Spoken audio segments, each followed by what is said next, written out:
maybe you've gotten one of these notes in the mail. There's a petition, there's an application for a zoning variance to build a 20-story abattoir right behind your house. Somebody wants to build a steel mill across the street from your vegetable garden. I'm exaggerating, of course, but Chicago and all the burbs really have zoning ordinances. But what do those really do for or against a neighborhood? Sara Bronin is a legal scholar and an architect, and she is an expert in the impact of zoning codes. So we brought her in today. It's been very much on my mind since I live in I guess what you would politely call a transitional neighborhood. Welcome, Sara Bronin, to WCPT. Glad you're here. Thank you so much for having me, Terry. It is Turi. That's okay. Everybody gets it wrong the first Turi. time. Rhymes with brewery. Okay. That'll help you.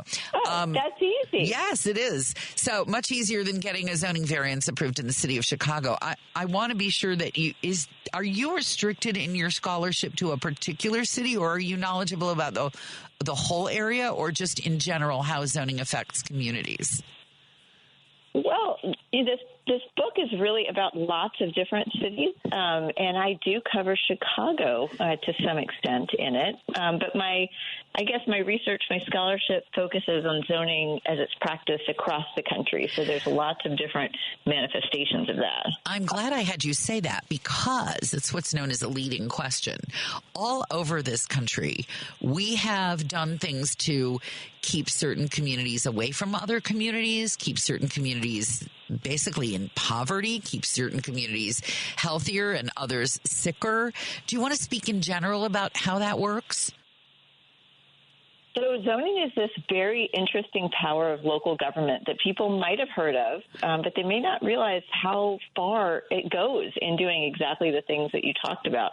It really first emerged about 100 years ago in that impulse to separate people and separate land uses, and this idea of the slaughterhouse behind your house. It was actually something that motivated early zoning codes, including in Los Angeles. But you look at the way that zoning codes have developed now, and they're really all about creating rules that separate uses from each other, and especially related to housing. We hear a lot about that. If people have heard about zoning at all, they think about zoning and housing. Yeah, it's a big deal, for example, when a city is trying to implement policies that affect the walkability of a neighborhood, or whether or not we'll get cars off the streets in a neighborhood. And Chicago has money available that more or less subsidizes developers who want to take a small store that's gone out of business and build a 4-story condo building and not have parking for the cars of the people who live in that building. And what they do is they say, well, it's within X amount of feet of a transit system, so we don't have to. And that, in practice, doesn't always work out as intended. People who are buying in Chicago, average price of a condo is way over $300,000 in some neighborhoods now. And you have a car if you have a condo that's that expensive. How much are zoning codes now, would you say, favoring developers, and how much are they honoring the wishes of people who were historically in these neighborhoods? Well, of course, I think it depends on the city and even depends on the neighborhood. A place as complex as Chicago, with so many neighborhoods and different conditions, might see the same zoning rules function one way in one neighborhood and the same exact zoning rules function a different way in a different neighborhood across town. So I guess I would say, in general, what I've seen in zoning codes across the country, including in this zoning code mega map database project I'm in the midst of, called the National Zoning Atlas, and it's online at zoningatlas.org. We've seen that lots of zoning codes tend to favor, actually, you mentioned parking, tend to favor a car-oriented culture. And I think in some ways, zoning codes have forgotten about people and their experiences.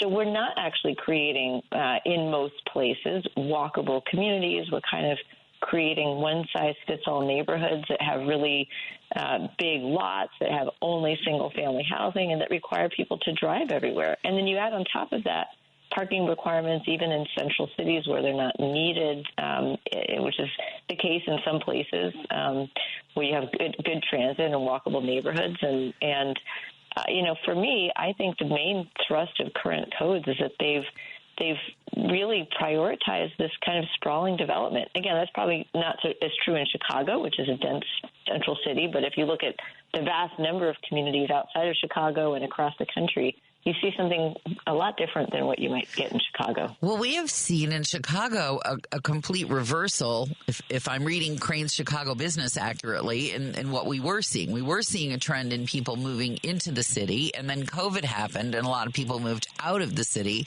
And then when they found out they didn't have to show up at work, they stayed there. And I should have mentioned, I didn't mention the name of your book, Key to the City, if I've got that accurately. And that's where you can explore Sara Bronin's ideas in more detail.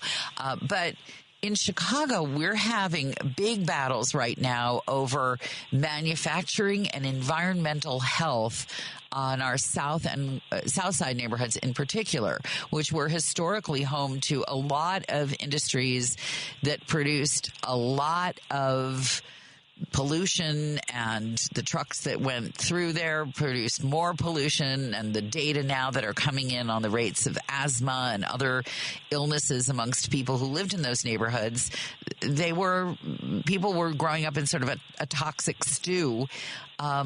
And then a lot of those factories shut down and things got a little cleaner. But now in an effort to bring back good paying jobs, those sorts of things are coming back. Are you seeing those sorts of battles playing out in your research more places than here? Or are we just ground zero for fighting for lungs versus jobs?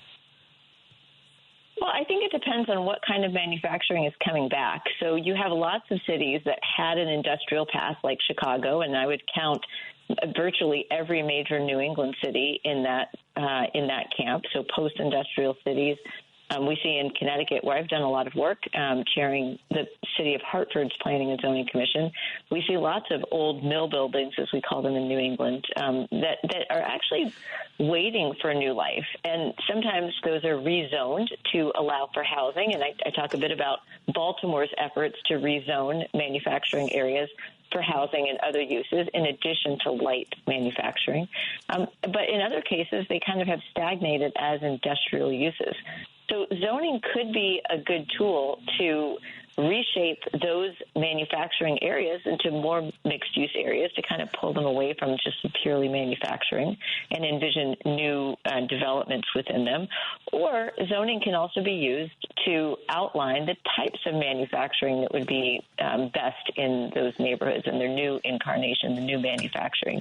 And for that, I would say zoning codes can look at what is emitted, what is produced, what are the land use impacts of the particular types of manufacturing or industrial uses that are there, and use a performance standard for those, and maybe even instead of prescriptive lists of what you can and cannot do. So tell me a story. Tell me a story of a community and a manufacturing facility and how they hammered out something that worked for everybody. It doesn't have to be Chicago, but I bet you came across a few of those in your research.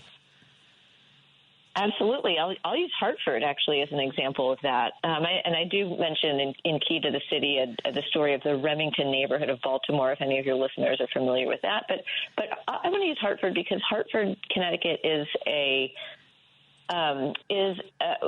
city that was actually founded in 1635. So just to paint a picture, it's one of those very historic, pretty compact cities, just 17 square miles, and had a lot of manufacturing. One of the richest cities in the country at the turn of the century, at the turn of the last century, the 1900s point, not the 2000s. And you saw a lot of abandonment of those and disinvestment in the buildings kind of sitting there. So in some cases, as I said, zoning changed to allow those buildings to be used for housing. We've seen several buildings and hundreds of apartment units being created in old factories.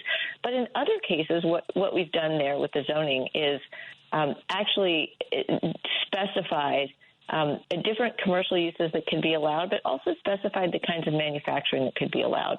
We created a new category in Hartford for zoning, and we called it craftsman industrial uses. And those types of uses include things like distilleries and breweries and small batch makers and clothing manufacturers, things that today don't really have the kinds of toxic external effects that you might have seen for some of the larger types of manufacturing. And how are those companies doing? How long have they been doing it, and how are they doing? So we talked about breweries, at least with reference to your name at the outset. So there are several breweries that have popped up around the city since that zoning code changed, and distillery using local agricultural products, and I talk about that as well in the book. And those uses are thriving in Hartford because they do create jobs. They don't have so many negative land use effects, and they actually provide a little entertainment value because they have tap rooms that are open for visitors, and I think that kind of thing is pretty fun. We have such a distillery here. I'll just give them a free plug because they're local and organic and use locally sourced ingredients. There's the Koval Brewery, and distillery. They just expanded, and they have a whole.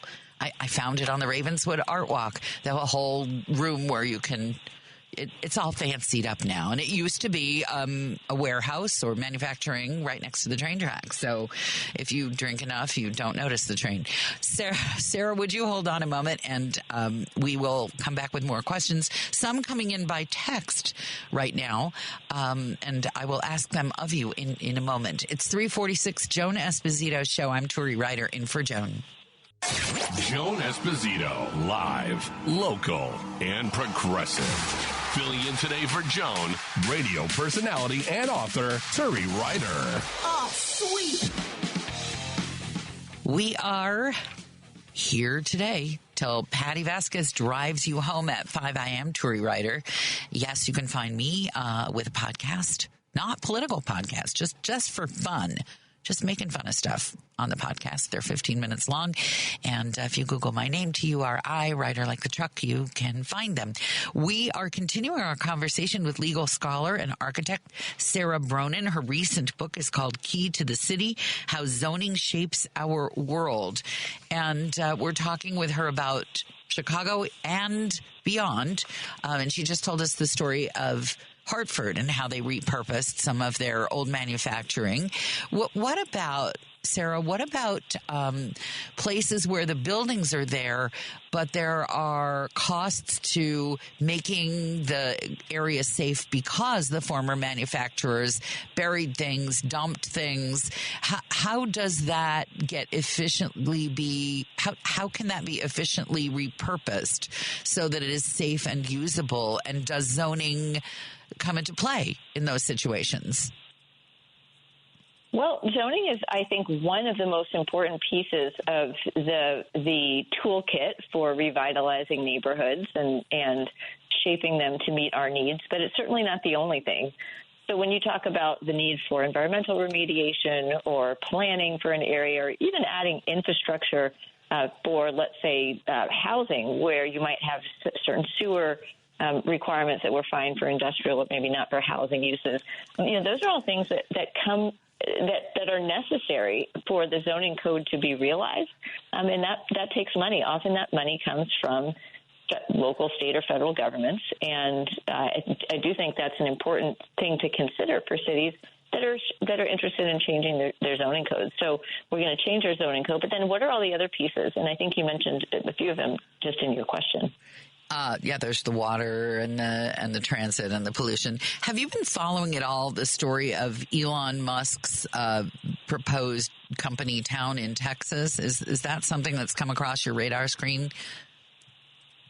Well, Elon Musk's facility is located in an area that I happen to be pretty familiar with. It is near Brownsville, which is where my parents were born in South Texas. Wow. No kidding. So you really are. This is home turf for you. So did you see the story of how there's essentially very little zoning of what you can do with your own land in Texas, but they do have rules about water and sewage, and they're using that one tool that they have to make sure that, depending on how you look at it, Elon Musk doesn't just steamroll their town, or that Elon Musk is unfairly punished for wanting to bring up the standard of business and the money that comes into their town, depending on which side of this you're on. I personally, let me just put it to you this way. I was considering buying a Tesla. I wouldn't take a Tesla now if you landed it in my driveway and said, here, it's free. So, because I find him a loathsome individual, and that's just my personal opinion about him. So, and you don't have to share that. You don't. Well, listen, I'm a confirmed Democrat, and I'm part of the Biden administration. So, my interests are in the sort of national scene are pretty out there on the books. So, but actually, just turning to the land use issue. So his SpaceX site is located on Boca Chica. Yes. Which is basically a beach and a really beautiful area where people would fish and go hunting and sort of, just kind of relax. And, of course, the arrival of that facility in an area that probably didn't have strong enough land use regulations, certainly not to anticipate the kind of development that he was creating, I think speaks to the need for even sort of out-of-the-way places to set out their own zoning rules and to kind of lay out in advance what it is they expect and what it is they hope to see. So zoning didn't really prevent this very large facility from being located there. But what you're right, that there, again, are these other rules, and in this case, state environmental rules that relate to water quality that are being used to investigate industrial wastewater discharges.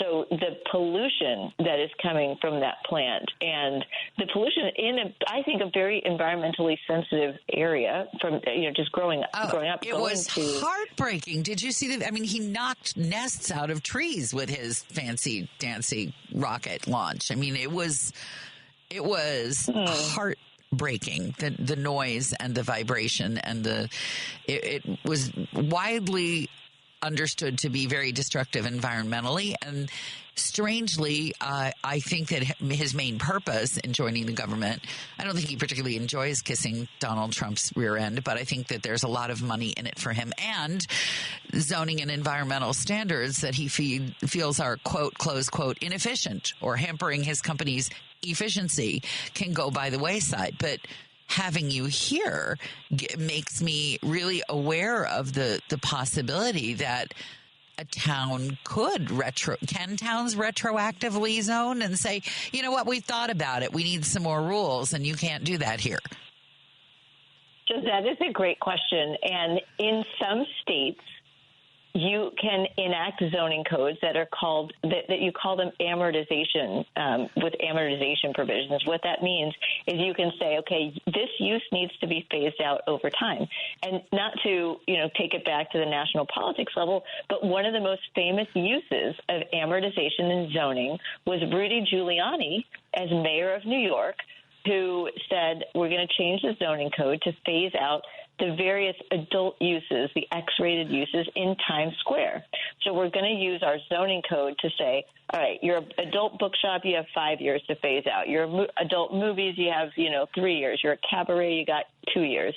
And through the zoning code, which New York State allows, they were able to do that. But not every state allows that, because most times people think, well, zoning sets out the settled expectations. We don't want to have somebody invest a whole bunch of money and then just pull the rug out from under them. So people have generally, states that don't have amortization principles, that don't allow communities to do that, kind of take that property rights idea and hold that above any type of sort of community planning ideas. So Texas would be, they don't want anybody telling them what to do on their own property, is my understanding. Well, Texas is a property rights state, but if I can remember, so I do write a zoning treatise, and while New York State allows it, I think the legislature just maybe even last year actually curtailed the use of amortization. So there was the chance to be able to do that, but But now I think the legislature just passed something last year saying that local governments can't amortize uses. So in other words, even if the area around Boca Chica were zoned and there was a strong zoning commitment, I don't think they can do that anymore. I don't think they can kind of phase out a bad use like Elon. And I don't think the Texas legislature would make an exception to allow that, because I think they view SpaceX as potentially being valuable for the state. Right. And who cares about the wildlife of Boca Chica, really? I mean, it doesn't make any money and it doesn't pay taxes. So the heck with those birds and endangered wildlife. I mean, really. You know, Texas has the funny thing, so I am from Houston, and so I'm from the Gulf Coast. And the interesting thing is that there are a lot of people in Texas on all sides of the political spectrum that do actually value the open lands and environmental quality.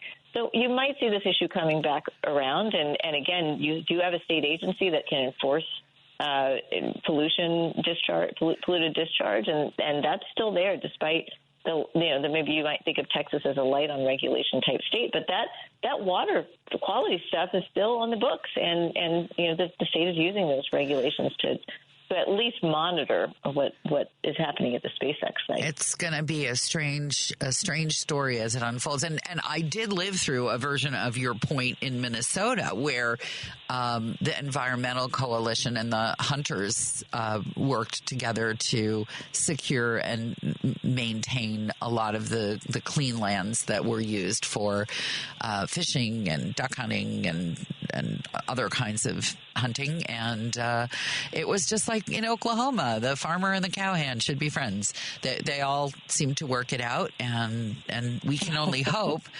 I don't have a high hope for right now what regulation we'll get federally under the new administration, alas. But in 4 years, maybe things will be a little different.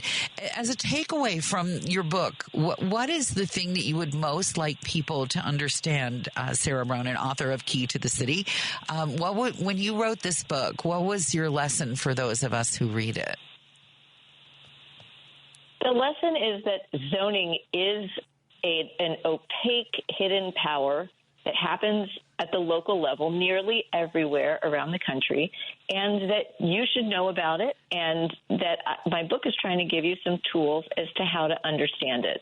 So whether it's how zoning might affect housing, how it might affect manufacturing or the environment, or we didn't talk about transportation and parking minimums. We talked a little about parking minimums, but nightlife is another aspect of deeply affected by zoning. Definitely using that in Chicago to shut down some problematic clubs. And it's weird. Sometimes you can use it as a cudgel against businesses you would think you would want, and then you find out they're going to have a valet parking place that's racing down your alley, and you think, not so fast. So, yeah, those are good points all. Thank you for writing this book, and thank you for speaking with us today. I really appreciate it. Thank you again for having me. That is Sara Bronin. She is legal scholar, architect, and author of Key to the City, which just came out this year.